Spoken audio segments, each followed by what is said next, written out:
परिषदेला उपस्थित माजी महापौर आमचे बंधू दयाशंकर तिवारीजी, दुसऱ्या माजी महापौर आमच्या भगिनी, आज पत्रकार परिषदेच्या माध्यमातून आपल्या सर्वांशी हितगुजारी संवाद व्हावा असा संकल्प करून आपल्यापर्यंत आलो. मनापासून तुमचं सर्वांचं स्वागत करतो. भगवान बिरसा मुंडा यांच्या 150व्या जयंती वर्षामध्ये महाराष्ट्र आणि देशामध्ये जनजाती समाजाचा गौरव झाला पाहिजे हा उद्देश आणि हेतू समोर ठेवून देशात महाराष्ट्रामध्ये आदिवासी विभागाच्या माध्यमातून जनजाती समाजाचा गौरव व्हावा म्हणून जुलै महिन्यापासून आम्ही पूर्वतयारी केलेली आहे. त्या अनुषंगाने जनजाती समाजाचा गौरवशाली इतिहास आणि आदर्श संस्कृती, जनजाती समाजाचा देवदेवता आणि अस्मिता याबाबत सर्व स्तरावर चर्चा व्हावी, सर्व स्तरापर्यंत माहिती पोहोचवावी. भगवान बिरसा मुंडांनी केलेलं कार्य आणि महाराष्ट्रामध्ये जनजाती समाजासाठी ज्या महापुरुषांनी केलेलं कार्य याबाबतचा इतिहास युवकापर्यंत, युवतीपर्यंत त्या बोली भाषेमध्ये पोहोचावा. कारण जनजाती समाजाचा अतिशय चांगला असलेला जो इतिहास आहे, गौरवशाली इतिहास आहे, तो संपुष्टात येता कामा नये. त्यामुळे यावर्षी आदिवासी विभागाच्या माध्यमातून दिनांक 14 तारखेला आम्ही जुलै महिन्यापासून भगवान बिरसा मुंडा कला संगम ची स्थापना केली. त्या कला संगमाच्या माध्यमातून महाराष्ट्रामधला असलेला जो जनजाती समाजाचा युवक असो, युवती असो, समाज असो, त्यांच्यामध्ये असलेला सुप्त गुण, नृत्य असो, गायन असो, याबाबतची आम्ही ऑनलाईन रजिस्ट्रेशन केलं. 40,000च्या दरम्यान युवक युवतींनी रजिस्ट्रेशन करून त्याचे मंत्री सुद्धा बोलावले. आम्ही जनजाती समाजाचे सर्व असलेले लोकप्रतिनिधींना बोलावून त्यांच्याशी संवाद आणि हेतू मार्गदर्शन व्हावं अशा प्रकारचा उद्देश आणि हेतू समोर ठेवून आपल्या नागपूरमध्ये जनजाती गौरव वर्ष साजरं करण्याचा आदिवासी विभागाला एक योग आला, चांगली संधी मिळाली. आम्ही या संपूर्ण कालावधीमध्ये आमच्या आदिवासी विभागाअंतर्गत अंदाजे 5 लाख विद्यार्थी आणि विद्यार्थिनी शिक्षण घेतात वेगवेगळ्या माध्यमातून. त्या सर्व विद्यार्थ्यांना आपल्या महापुरुषांचं, क्रांतिकारकांचं दर्शन व्हावं. अंदाजे 70 ते 80 लाख जनजाती समाजापर्यंत पोहोचण्याचा आम्ही प्रयत्न करतो.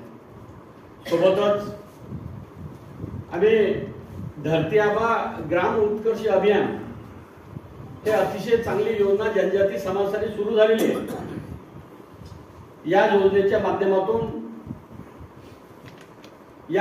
माध्यमातून महाराष्ट्रामध्ये 4,975 गावं आहेत. त्या सर्व गावामध्ये एका गावामध्ये 25 योजना आणि 17 विभाग कार्यरत राहणार आहे.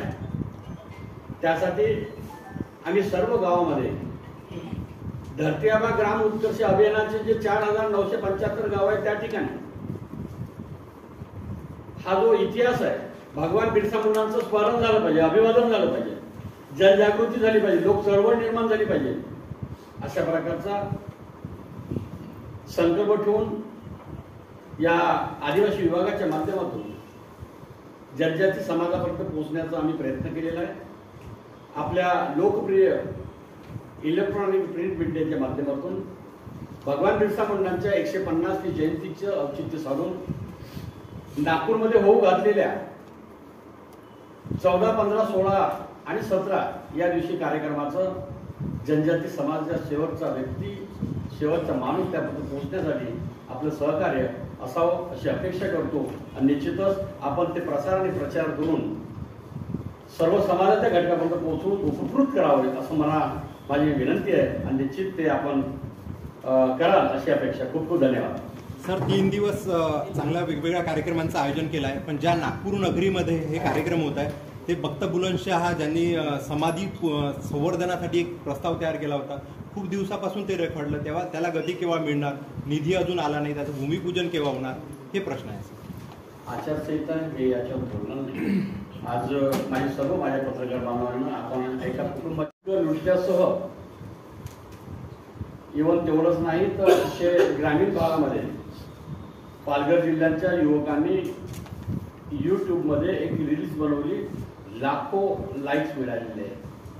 अशा प्रकारचा असलेला त्या युवकांचा, युवतीचा सन्मान, त्यांना स्वतंत्र व्यासपीठ निर्माण करून दिले.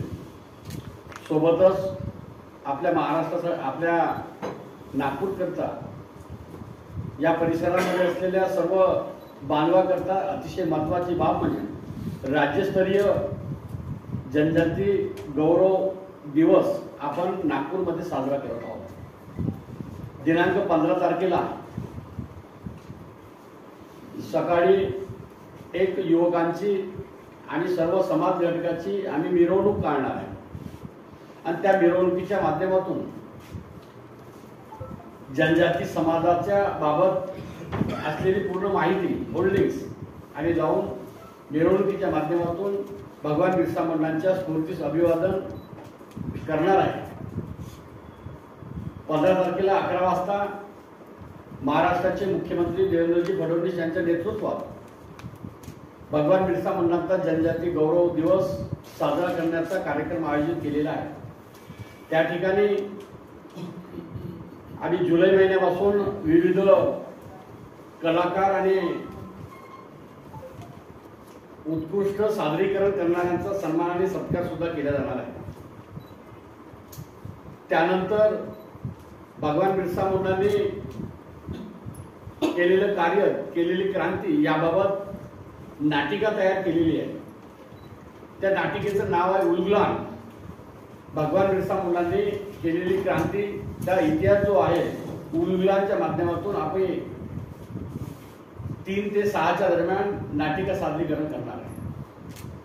नंतर 7 वाजतापासून तर रात्री 10 वाजेपर्यंत वेगवेगळे संस्कृतीचं दर्शन व्हावं म्हणून सादरीकरण होणार. दिनांक 16 तारखेला जनजाती चेतना परिषदेच्या माध्यमातून अंदाजे 5000 सेवेत असणारे आणि निवृत्त झालेले सर्व पदाधिकारी आणि कार्यकर्त्यांना प्रबोधन आणि मार्गदर्शन होणार आहे. त्यानंतर शेवटचा जो हा कार्यक्रम 16 तारखेचा तो सांस्कृतिक कार्यक्रम होईल. दिनांक 17 तारखेला तुम्हाला आठवत असेल की या जनजाती वर्षामध्ये भगवान बिरसा मुंडांच्या 150व्या जयंतीचं औचित्य साधून रक्षाबंधनाच्या दिवशी राणी दुर्गावती आदिवासी महिला सबलीकरण आणि सक्षमीकरण योजना जाहीर केली. त्या योजनेच्या माध्यमातून अनेक आमच्या भगिनी सक्षम आणि सबलीकरण करण्याचा उद्देश आणि हेतू समोर ठेवून अनेक बहिणी, रोजगार देणाऱ्या बहिणी निर्माण झालेल्या आहेत. त्यामुळे त्या बहिणीच्या माध्यमातून त्यांचा इथं कार्यशाळा ठेवलेली आहे.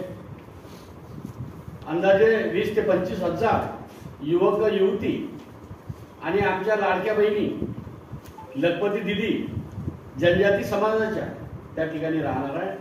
केंद्रीय मंत्री जुएल ओरायजी सुद्धा उपस्थित. कुठल्या प्रकारचे आचारसंहिता उल्लंघन न होता आपण तुमच्याशी संवाद साधावा.